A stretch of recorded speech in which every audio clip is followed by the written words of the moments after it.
I often hear from leaders that many AI initiatives never make it past the pilot phase and are left wondering, where did we go wrong? Today I'm speaking with someone who's helping organisations across EMEA move beyond pilots and into real-world AI deployment. Stuart McMeechan leads AI Deployment Engineering for OpenAI in the region.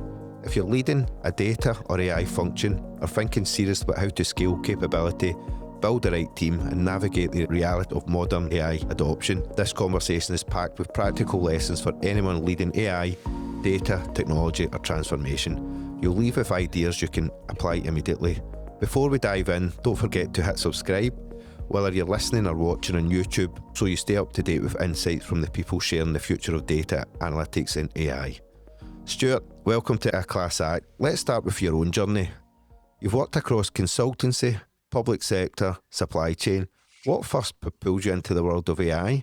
I've always worked in the kind of tech space. I started my career in software development in financial services, and that was around the time of the financial crisis around 2008-ish. So I did a couple of years in that kind of field. And then pretty much since then, I spent most of my career in consulting, and it was all very much kind of data heavy projects we were helping our customers with. In my consulting career, initially analytics, data science, heavy type projects where our customers had big kind of business questions and we would have to go in and capture a load of data, run a bunch of analysis, present some findings. And then the last kind of 8-9 years of my career, I've been a bit more in terms of like implementation. So where a customer needs to access and analyze data like at scale in areas like financial crime or supply chain. And we would go in and plug in a system that they could use as part of their day-to-day job and helping them to do their area of the business a lot better. So kind of throughout all of that, the more traditional types of AI like machine learning, etc., was very much baked into all of that. But I would say the more kind of Gen AI side of AI, obviously as it's ramped up over the last 2-3 years, I think I got my first kind of flavor of ChatGPT. I was in my last role, and I think we were one of the first kind of big customers for OpenAI in terms of ChatGPT Enterprise. So I was using it as part of my day-to-day job fairly early. That was the first like glimpse of Gen AI in action. And an example from our side was we would do a lot of kind of reverse engineering of customer systems and understanding data and all of that. And that would typically involve doing a lot of digging around experimentation, etc., reading documentation in some cases. And ChatGPT Enterprise, even in the very early days, was able to do a lot of that already and tell you the answer. And I think for me, that was the first glimpse that knowledge work was going to change. And this was an area that made sense to go all in on. Excellent. Then an opportunity obviously come up for you to join OpenAI. Has that been just over a year now? Yeah, pushing like a year and a half. I think it's gone quickly, yeah. I can remember seeing an update. It was like a year, but that felt as if it was like 2 minutes ago. Time's just how it is. Before we really get started with the podcast as well, can you tell us what the AI Deployment Engineering team does at OpenAI? Yeah, absolutely. So we're a customer-facing team. We have a team of like leading AI architects and engineers, and we have 2 main objectives. One, we help our customers to build solutions on top of our models. So this could be a bank trying to improve their customer support function so they can get back to customer queries in a better way, or they can give more insight to their customers about their spend.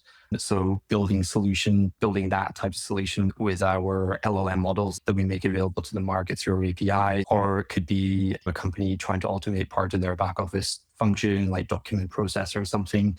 So we're essentially there to help our customers get from their initial idea and their use case through to a production deployment, basically. So something actually running in production. And what that actually involves is everything from high-level kind of architecture advisory. So advising them, what's the target design? How is this going to work? If it's like an agentic solution, how do you break down the different kind of agents and how is that going to be controlled? And what will tool calling look like? Things like that. So it's a bit around design. There's a bit around like, we do a lot of work around evaluations. So helping our customers understand, how are you going to measure this? How are you going to know when it's ready for production? How are you going to measure it when it's in production? So a lot around evals. And then we essentially advise the customer's engineering team as they build a solution. So helping to unblock them. And as we get new models come out, we'll advise on whether they should change direction or not. And then we help them with things like optimization when it's in production. So how do you improve latency and all these things that become super important when a solution in production. So that's our core job. We also have a side objective where we basically gather intelligence from the market. to see like what's working well, where our models are still struggling in areas, so very like specific areas and specific industries, what's difficult in regards to deploying our models into production, and then feeding that intel back to our product and research team so they can improve models through the post-training process, but also just from a general like platform perspective. So like security, compliance, all the things that are important to our customers, feeding that intel back to our product who can improve the product and make things easier to deploy in the future. Oh, brilliant. To get straight into this then, the reality is many organisations talk about AI, but very few scale it. From where you sit at OpenAI, what's separating the organisations that are scaling AI from those that are still stuck in experimentation? Yeah, so from our perspective, and we do this as our job, right? So every customer we work with is deploying AI to production. So from our perspective, we're seeing organizations scale AI like a lot across the globe. So we globally track how many solutions that we've helped a customer get into production, and the numbers are the big number, and it's going up very quickly. Yeah. Within OpenAI, we group our customers into three buckets. So one in three kind of segments. So we have startups, and as you'd expect, startups are moving the quickest, and the biggest startups right now are all powered by AI. So if you think about the kind of lovables of this world who are helping customers to build websites and software, the kind of Harveys, Lagoras, and the legal tech side, there's lots of them, right? And they're all built on AI. So they all have AI running in production like at scale, and they very quickly. The other segment we focus on is what we call digital natives, which is like it's one up from startups in terms of maturity. So they've been around a bit longer, but they've maybe only been around for 10 years, so they don't have the legacy issues and systems, and their headcount isn't in the hundreds of thousands. So they're moving pretty quickly as well. Most of them will have pretty mature AI capability. They've got some good things in production, and often the work we do with digital natives is on the more complex side. So like how do we, pushing the boundaries basically, how do we make this solution available to more people and get the latency down about 10 milliseconds or whatever. It's fairly mature, but they've got AI in production at scale. And then large enterprises, which is the third segment we focus on, probably where I spend most of my time just now. These are probably the furthest behind, right? Because they've got the big organization, lots of people, they've got different systems and processes in different countries. It's harder to build things because there's more processes to get through. And in some cases, they're working in regulated environments as well. So there's a lot more challenges. And so the trend we faced last year was very much around like piloting and experimenting, seeing what's working, maybe testing the boundaries of what they can build. And for the large enterprises that really going with that last year and make good progress, this year is really around like scaling up to the other kind of use cases they've got across the enterprise, our kind of top clients. And we've got some amazing customers like BBVA, the bank based in Madrid. They started very early. They've been rolling out ChatGPT Enterprise to like 120,000 of their employees. And we've been, like my team and the SDE team have been working with them on 4 or 5 like really big use cases where they're building something custom that's going to really change them into an AI native bank. And customers like that really got a head start last year. So they kind of went in, they took some risks and worked on earlier models. Yeah. And this year they're in a really good position because they're then thinking about like they've done the first 5, 6 big use cases. They've got the learnings, and now they're thinking about how they scale that up to the next 200-300 cases across the bank. So I think the general theme for large enterprises is less about like deciding if an organization is going to do AI, and the conversations are generally about like how do we accelerate, how do we scale up, how do we pick the best use cases to focus on next. It tends to be more of those types of conversations. No, it's good to hear.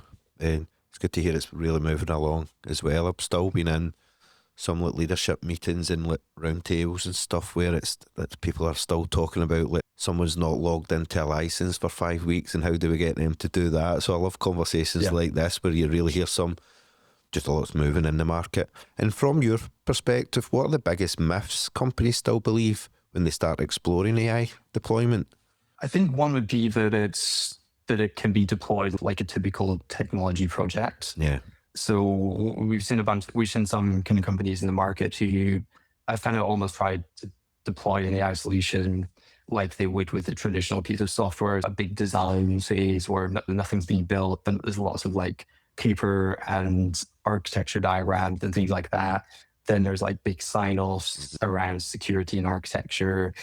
then there's like a massive build phase, right? And with AI, with Gen AI specifically, it doesn't quite work, right? Because for a couple of reasons. One, a lot of this is new, right? A lot of what we're doing is new with Gen AI. So there's a lot of experimentation that's required. And we encourage our customers to experiment early. So don't spend a long time like design, get some dummy data, run some tests, understand like how good is this, is what we're trying to set out. If we just deploy like some of our latest models like 5.5, which is really good at a lot of like a broad range of things, just like out of the box, just try what it's trying to do with 5.5 on some data and see how it works. And that gives you an indication pretty quickly of whether you're onto something and it's going to be feasible. It's a lot more like iterative. You need to try things out, get a feel for if it's going to work, then start thinking about your evals and getting those in place so you can start measuring and then scaling up from there to some sort of solution. I also think, obviously like tools like Codex, I don't know if you've managed to play around with the Codex app. Yeah, you should try it if not. But capabilities like this are, as you'll know, have been really speeding up the process of basically writing code and building software. So we're seeing this like crazy flywheel just now where like our team will be working with the customer around something like a back office automation project or improving customer support or improving claims processing for an insurance company. And the AI models will be there to enable that. Yeah. But then you've got tools like Codex, which means that you can build a solution like super quickly. Yeah. So a lot of the customers we work with, within 2 weeks or something, we've got something running that they can see and feel. And we encourage our customers to do that part themselves, but it can be done using Codex and it can get them to a very rough kind of version 1 within weeks rather than months. Brilliant. Because there is still a lot of maybe people still getting stuck at the proof of concept stage as well. What do you see as the biggest blockers moving from pilot to production? Yeah, a couple of examples. I would say one is picking the right use case to work on. And I'd say where we are in the market, especially in a larger enterprise type side of the market, a lot of enterprises are doing this for the first time, right? They're deploying Gen AI into production for the first time. And one, you should pick a big use case or 2 or 3 big use cases. So is something going to move the dial on revenue? Is this something that's going to mean we can service our customers better and will increase our revenue?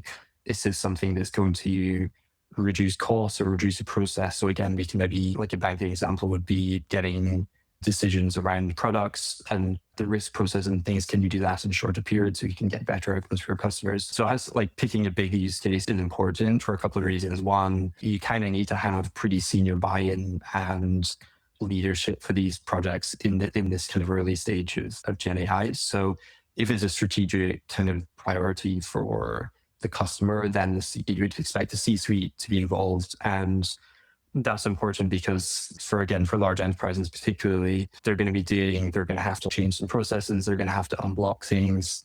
They're going to have to shuffle around people. So we want the kind of business people involved in the kind of build process as well as technical. There's lots of things that's kind of happening for the first time. And I'd say for a lot of our customers, we've encouraged them to kind of unblock things in processes when they happen. So again, rather than following the kind of traditional build process, which often has lots of gates and lots of approvals and things like that, having to reshuffle that to suit and cater for the more iterative type development. Pick the right use cases is super important. Have the senior buy-in, super important. And then I'd say probably third example would be coming back to the eval topic. We have to have a clear view on how we're going to measure this. Yep. So when it comes to this big decision about whether we put this solution into production, there's a thing on screen which says we're good to go, because if it's something straightforward like a customer chatbot on your website or something, it might be like a score around does the responses fit to our brand and qualifying that, what percentage of those questions get answered well by the bot.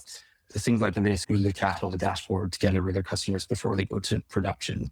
But if you're sitting ready to go to production and you don't have any of that, it's going to be a very difficult decision. No, brilliant. Thanks very much. And if you were, as you will do, advising board or C-suite today about launching a serious AI initiative, what are the main questions they need to be asking before they start? I think I've covered some of it already. So is this the right use case? I think why are we doing this is an important question. So again, it comes back to the use cases, and a lot of our quickest moving customers, you can go and speak to a member of the C-suite, obviously the head of AI, but others as well. And in some cases, the chairman or chairperson. and they will tell you what their top 5 use cases are for AI and why it's important to them. And in some industries that will include them saying that if we don't get these right, we might not be competitive in the market in a year's time. So our best customers have a real grasp on that picture. And it's different per sector, right? How fast each are moving and how disruptive AI can be. But having a clear picture of like why they're doing it is super important. And if they don't have that, then it's a fairly kind of clear indicator that they maybe haven't seen where this is going, and therefore all the problems you have to unblock in your first run at Gen AI into production is going to be very hard, and it will probably take a while. I'm guessing a big part of your job is maybe sitting down with these kind of C-suite and leadership teams and actually talking to them about the case studies and advising if it's good or bad, or maybe even at times getting in and presenting case studies where they could get value from that as well. Quite an exciting part of the job. Yeah, and I think as every month we see new use cases, and obviously we work as part of, although I look after our Europe team, we're part of obviously a global team, and there's just so many use cases coming up that in different industries that you see results, and therefore we are flipping to be more turning up to a customer like an insurance company or a health company and saying, here's 3 things we kind of need to be doing now because we've seen it work in others. And then there's the big picture. And kind of beyond the next 2-3 years, it becomes a bit of a harder conversation because it's a bit more like, where do we think those are going? And it becomes a bit more different depending on the personalities and the companies and the sectors. But certainly the next 1 to 3-ish years, there's becoming a fairly clear picture of the use cases that different sectors should be moving on. No, brilliant. A lot of different cross-sector initiatives and cases, I can imagine, as well. But one thing, we spoke about this quite a lot at the Edinburgh event when you were on the panel, but one thing I do find fascinating right now is that AI success seems to be less about the technology itself and more about the people, leadership and organisational readiness. From your perspective, what separates organisations that are genuinely ready for AI adoption from those simply experimenting because they feel pressure to? Enterprise readiness is a big blocker, right, to rolling out AI. And I think rather than, I think our models I've got to the point where you can do like most things with the models pretty well. And we'll maybe touch on this later, but our kind of cadence for releasing new models has reduced from 15 months to 6 weeks. So pretty much every 6 weeks, there's new models coming out that are even better. So for big enterprises, it's not really about waiting for like a new technology. Like you say, it's more about like, how do we actually make this happen? There's a few things. I mean, the implementations we work on is two different like sides of an AI implementation for what we see. And one is the kind of bottoms up, get AI in everyone's hands. And for us, this would be like rolling out ChatGPT Enterprise and Codex. And this is just like getting it available to everyone. So they come in the morning to their job and they've got a tool that's there to accelerate after emails, do research, build slide decks, things like that. And we'll maybe touch on this later, but like Codex is another part of that, which is becoming even more powerful and can do even more. But it's very much around like helping people day to day. And for that, it's all around like enablement. So first of all, like actually getting it in people's hands and getting it connected to the right data sources so that they can interact with their documents and the emails and things like that. And we've seen that it becomes a bit of a leadership thing, like each different function in a business. So like a finance function, sales, etc. There needs to be good leadership, and we often call them like wizards in each of those functions to help figure out like what are they finding most impactful in this kind of like day-to-day AI use cases. So someone in each of those teams will have figured something out, whereas like, I used to spend like a day reading these contracts and like summarizing them in a spreadsheet, what the risks are. Actually, like ChatGPT Enterprise can basically just do that out of the box. So like discovering those things, getting the word out, encouraging that person, maybe rewarding that person, and figuring out how we get others in that function to think like that, and also to use some of these like patterns that have been tried and tested. So there's a lot around like finding the right people in each of those functions. And there are always people in every function who will use a tool like ChatGPT Enterprise or Codex and very quickly like figure out how it can help in their jobs. So on that side, it's all about enabling. On the like big use case side where we typically focus, which is, okay, we need to completely change how we do work in this area or service our customers, and we have to build something new to do this. That's some very different challenges. That's things like pulling the right team together. What we've seen a team building a new solution like this in a business needs to have a good mix of like business people, technical people who are willing to have had their hands dirty with AI, are willing to try new things, are willing to like change direction when inevitably like new things come out in 3 months and you have to change your design and change course. So it's a bit around like flexibility and kind of willingness to challenge processes as well is like super important in the enterprise. So if this team who's building this new AI solution gets told that actually we need to wait for 3 months to get something signed off, the kind of confidence, I guess, to raise it to super senior level and push back and say, okay, that's great. Like, why do we have to do that? And is there another way that we can work that out? Like, what's holding it up? So a lot of our customers have the pressure to get these done. So we need to work around these kind of traditional, maybe out-of-date processes to make it happen. But I was highlight going back to my point around like including the business is like super important. One of the banks we're working with along like commercial and investment banking solutions to make like bankers more productive. So like automating creation of pitch decks, prospecting, things like that. We've got junior bankers basically on the team who are giving real-time feedback every week on like this, not like that's not worth pursuing, let's go in this other direction, etc. So it's all around speed, and therefore you have to have the business involved. Yeah, definitely. I love all the kind of large scale kind of enterprise stuff, but I do love just having conversations with people on a daily basis where it's really helping maybe some of the younger managers coming through who maybe struggling a little bit with like communication and talking to the execs within a business. And some of them are actually losing maybe bonus because they're not able to really articulate themselves right and tell the business what they're doing. And then I know they're using the chat GPT just to produce like weekly reports on their team, what they're doing, where we're getting progress, where we're not. And just those examples are amazing as well, how it's really helping individuals enhance their jobs. I've got another one of my events in Glasgow next week as well. It's just amazing, like just trying to speak to the audience, getting marketing out and doing things where I can just run it through ChatGPT. Right, I need to let everybody know the address is coming next week. Just basic things like that. Put it in with the website for the event, and it's just producing stuff in like a second. Whereas it took me a while just to go and type out and think about and stuff. Yeah, and it's crazy how quickly that kind of like general knowledge work has changed so much this year already. I think like in OpenAI, we often refer to this term like feel the AGI. I don't know if I mentioned that to you before, but it's like you see a model or a tool do something that you didn't think was possible. And we refer to those moments as feel the AGI. And I think in OpenAI, though, there was a lot of that around January, February this year when our Codex tooling got very good. And basically Codex uses our underlying models like you have access to in ChatGPT, but Codex has like what we call like a harness around, a really good strong harness around it, which is like the model in the center, but the kind of tooling which lets it do tasks like use your computer, access the web, and do all kind of end-to-end type things.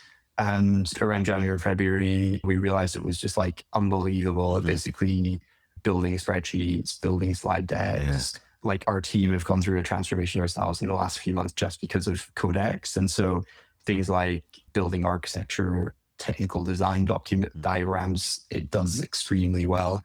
And then, like you said, just like day-to-day things, like when I report up to the global leader, like we have a fancy dashboard that was just like created using Codex and refreshes automatically every few days. And just like our ways of working, it really changed this year. Definitely.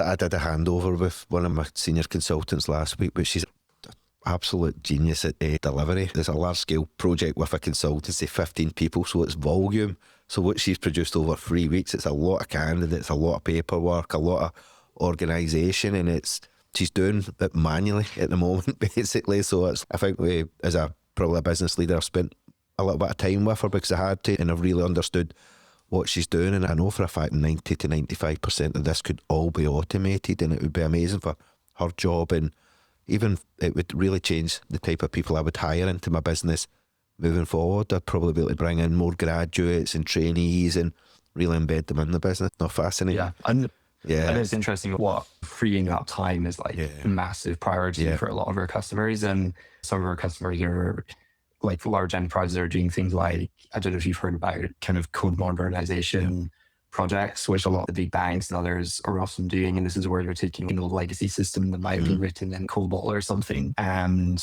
converting it into a more modern system to save time and make cost of maintenance and things. And these programs can take a year to 2 years, maybe even longer. Yeah. And they've got their best engineers on them. And the projects ultimately are just recreating a system to be the same, but it's built on a better foundation. Yeah. And so we found that our FD team have been doing an amazing job on some customers and have seen these projects come down about 60, 70, 80% in terms of it's done quicker. And so these organizations will free up some of their best people to do other things that they probably didn't think they would ever have time to do. That's exciting as well. And we don't really know what that will lead to. Amazing. That is amazing. Fascinates me. And do you think organizations are underestimating the cultural change required to successfully deploy AI?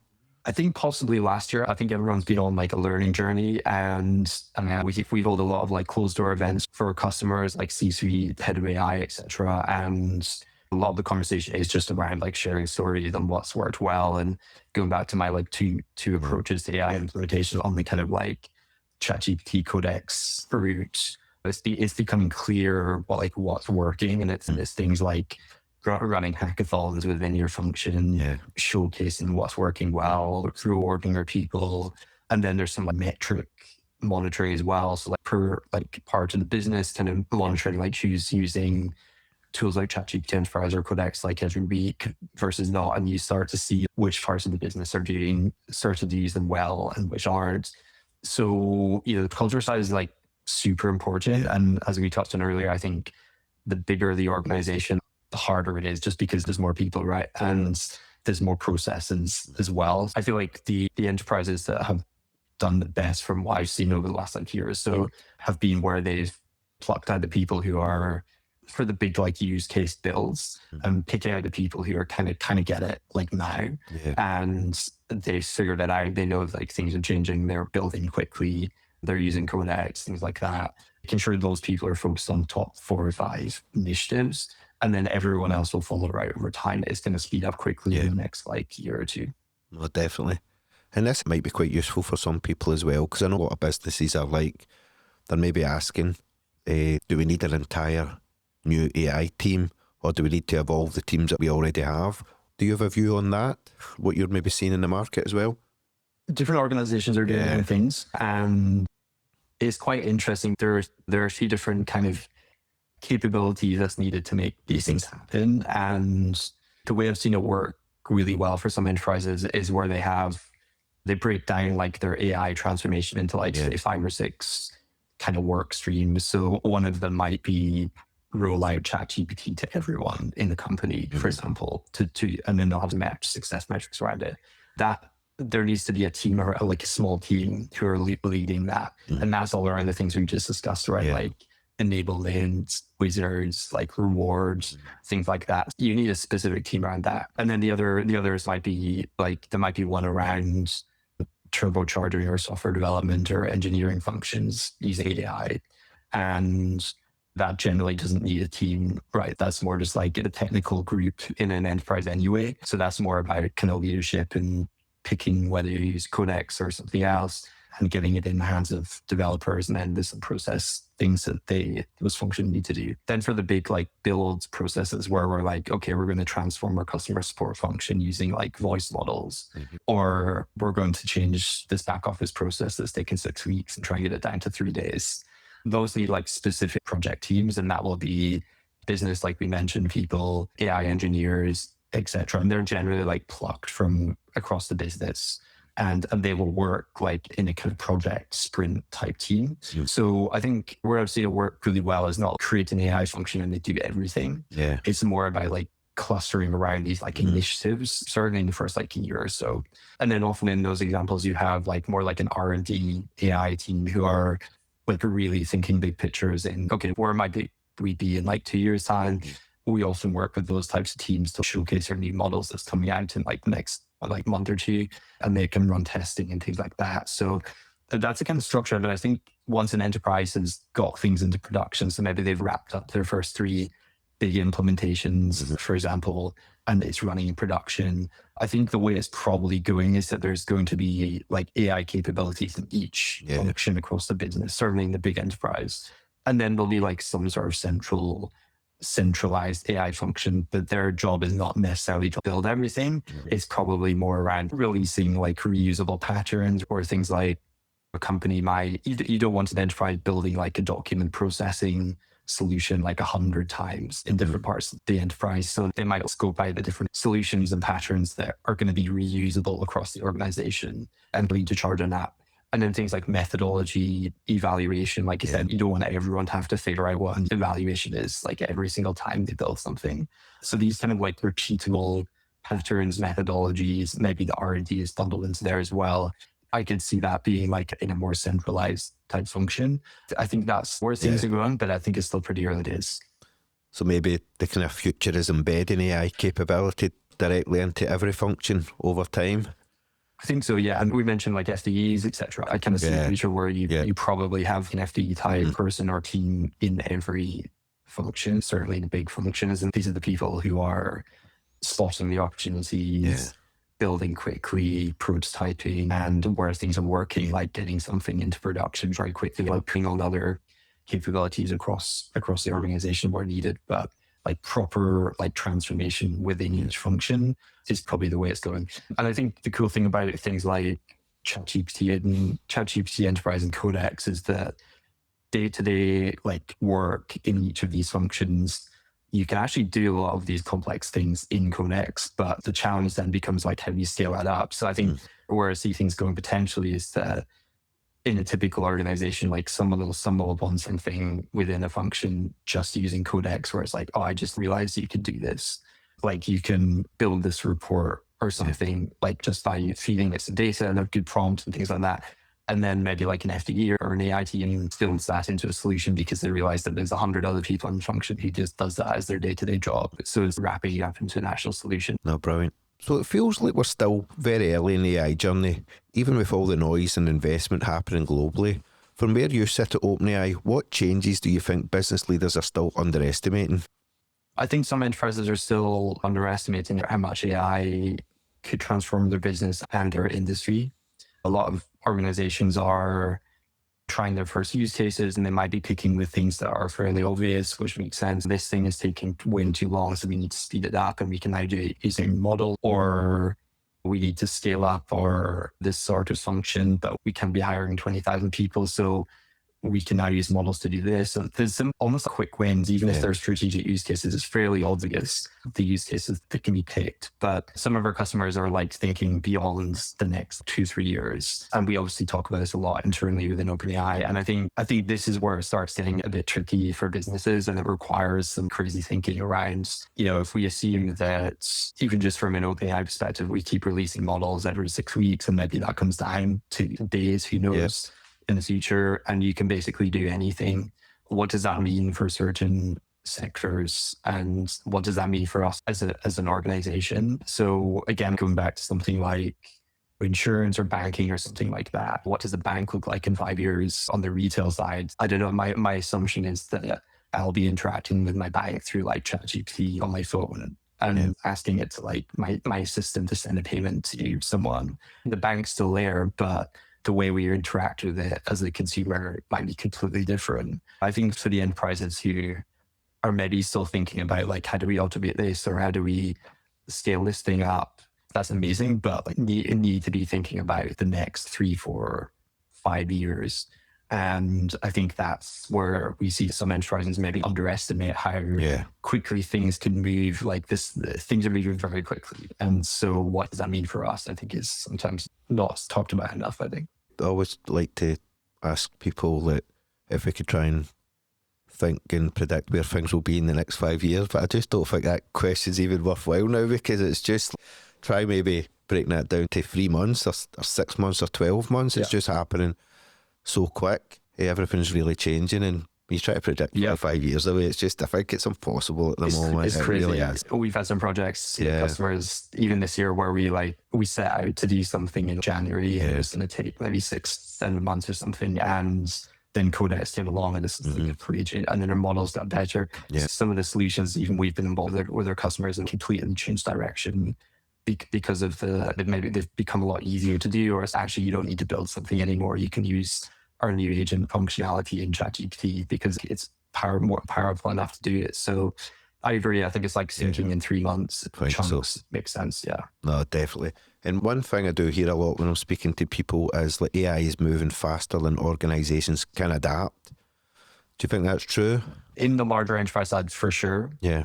It's just the way it is, right? It's the big organizations, lots of people, everyone's busy doing their day jobs. It's right now, it's not possible for enterprises to move at the speed at which the models are coming out. But I think a couple of things, like one, we've been investing a lot in terms of like our FTEs, and we announced our DeployCo, which is our consulting arm. We work with a lot of partners, like our partner organizations, who come in and help us with, like, us and our partner and the customer working together. So there's like an increasing number of people who are helping enterprises to basically navigate this and share learnings from what we see from other customers.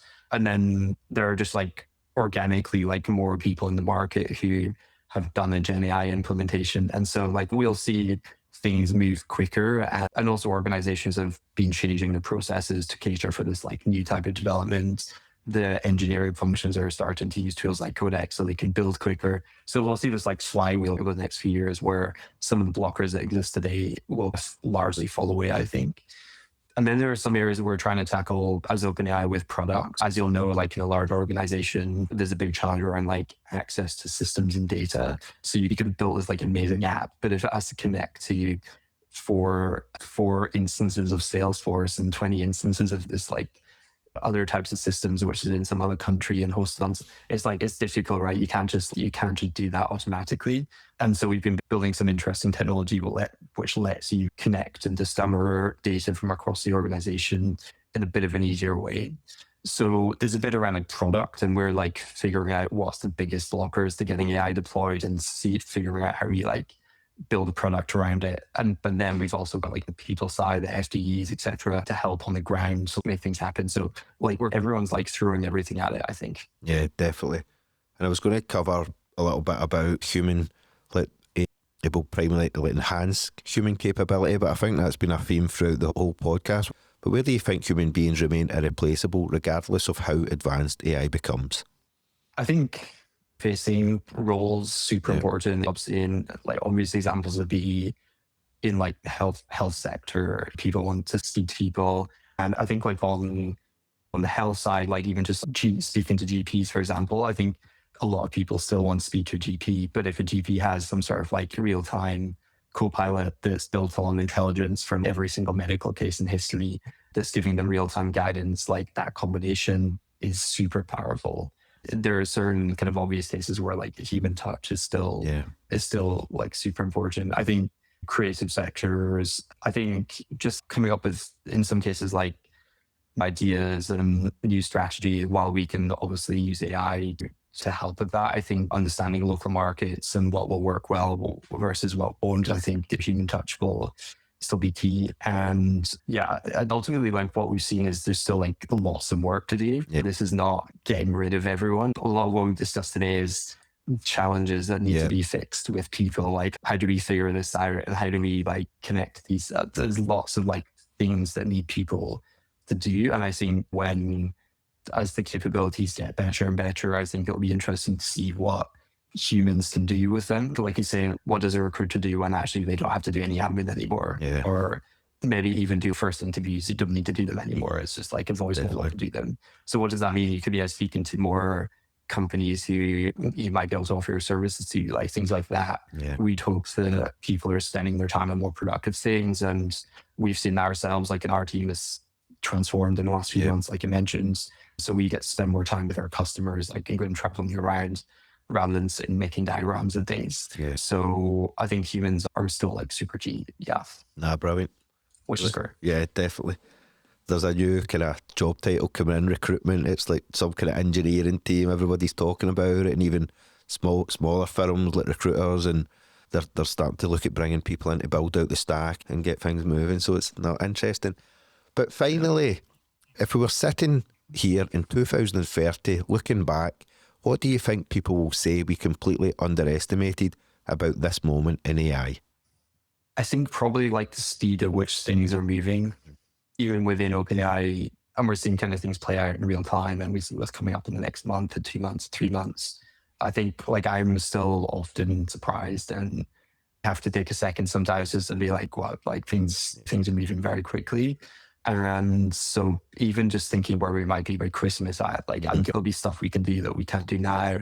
Our current models will seem pretty old school even by Christmas, which is crazy. I think there'll be some like amazing stories probably in like health, like drug discovery, even just like from a consumer perspective. I'm super excited about having a super assistant which can just do all my life stuff for me. And I think we're like pretty close to that. I think a lot of things like that will happen between like now and Christmas. Yep. And so I think if we look back in a few years' time, I think we'll probably realize that we didn't really think, we might be saying we know it's moving fast, but I don't think we'll really have grasped like what it actually means and the kind of things that we'll all be able to do and what it means for organizations, how we do our day work. So yeah, I think that's what I'd say. Amazing. Thanks very much, Stuart. Honestly, it's been a masterclass. I sat and spoke to you for ages. I had loads and loads of questions I didn't even get around to asking. Conversation was flowing. It was fascinating. I really enjoyed listening to you. I can't wait to get this one out to all the viewers and people who are subscribed to the podcast and stuff. So thanks very much. And just as always, before we finish, where can people find you? Where's the easiest place if people are looking to talk to you or find out OpenAI or what you're doing? Yeah, LinkedIn. Yeah. I'm mostly at some other places like X and things, but mostly in the kind of read-only capacity. So yeah, LinkedIn's the best place. I usually do the odd post around what I'm up to and things. Yeah, happy to connect. Amazing. Thanks very much for your time. If you found this episode useful, hit the like button, subscribe for more conversations like this, and reach out to us at MBN if you'd like to appear on the show. But thanks for listening to A Class Act, and I'll see you next time. Thanks for listening to A Class Act. If you've enjoyed the episode, make sure to follow the show so you never miss a conversation. And if you're building a data team or making a key leadership hire, reach out to us at MBN Solution using the link in the show notes.